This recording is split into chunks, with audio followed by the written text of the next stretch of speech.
সাকিব আল হাসানের পরিচয় দুইটা। এটা ওনার রাজনৈতিক পরিচয়ের কারণে জনগণের মধ্যে যদি ক্ষোভ থাকে, তো জনগণের পক্ষ থেকে যদি নিরাপত্তা ঝুঁকি থাকে, সেটা কেউই কাউকে আসলে দিতে পারবে না। শেখ হাসিনাকেও তো নিরাপত্তা দেওয়া যায়নি। আমার উপরে যদি দেশের 16 কোটি জনগণের লেটসে 10 কোটি জনগণের যদি ক্ষোভ থাকে, তাহলে এ বিষয়ে হয়তো একটা বক্তব্য দিয়েছে এবং রাষ্ট্রের জায়গা থেকে রাষ্ট্র প্রত্যেক নাগরিককেই নিরাপত্তা দিতে বাধ্য, এবং সেটা আমরা তো অবশ্যই করব। এখানে সাকিব আল হাসানের পরিচয় দুইটা, এটা আমাদের মনে রাখতে হবে। খেলোয়াড় হিসেবে একটা পরিচয়, আরেকটা হচ্ছে ওনার রাজনৈতিক পরিচয়। উনি আওয়ামী লীগের প্যানেল থেকে একজন এমপি ইলেকশন করেছিলেন। তো মানুষের মধ্যে তো এই দুইটা নিয়েই মিশ্র প্রতিক্রিয়া আছে। এখন খেলোয়াড় হিসেবে আমাদের একজন খেলোয়াড়কে যতটুকু নিরাপত্তা আমাদের দেওয়ার দায়িত্ব, সেটা অবশ্যই আমরা দিব।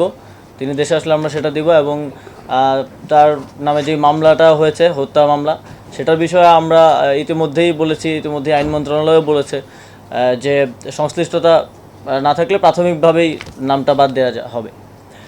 কিন্তু ওনার রাজনৈতিক পরিচয়ের কারণে জনগণের মধ্যে যদি ক্ষোভ থাকে, তাহলে মনে করেন আমার নিরাপত্তার জন্য কয়জন, 5 জন পুলিশ কনস্টেবল থাকে আর একজন গানম্যান থাকে।